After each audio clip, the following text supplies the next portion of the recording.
Howdy everyone, Hello, my name is KY, and I'm CCB. and we are going to talk to you about listening to a voice. You're listening to our voice right now. Works? So the first part is the tone. The tone in literature often conveys an attitude toward the person addressed.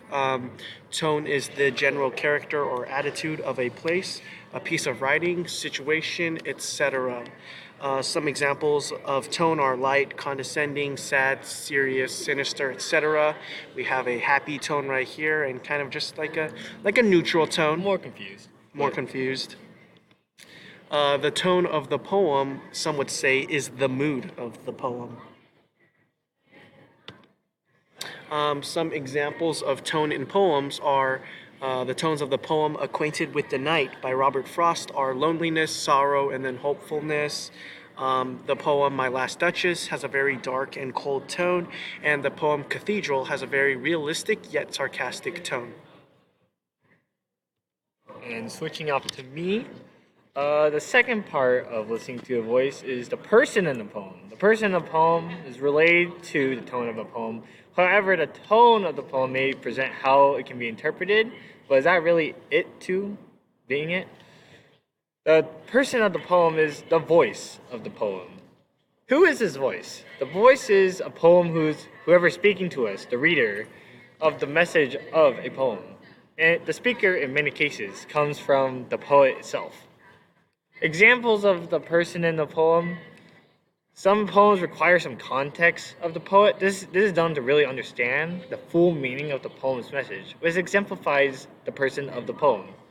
For example, in White Lies by Natasha Trethewey, the poet reveals her conflicted origins with the problems of being a passable white black child in a race-sensitive society.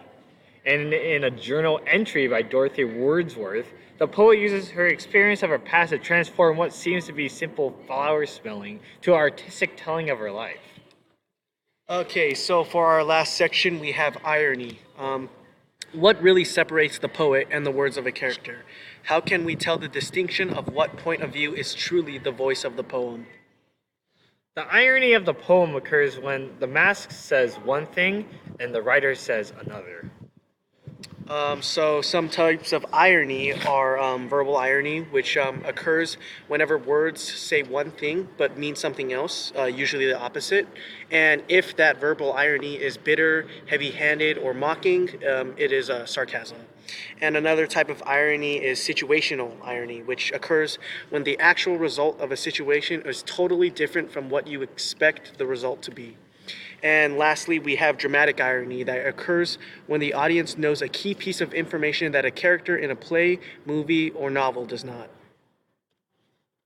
Some examples of irony.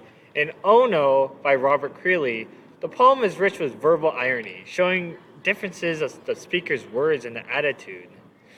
In The Golf Links by Sarah Links, the poet displays dramatic irony of the cruelness of child labor in the 20th century, making its message applicable regardless of the time and period.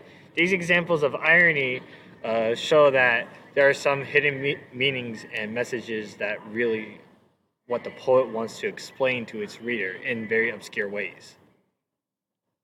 And that is the end of our PowerPoint on listening to a voice. Once again, this has been KY, And this is CCB. and we hope you guys learned something about voice. Thank you for watching.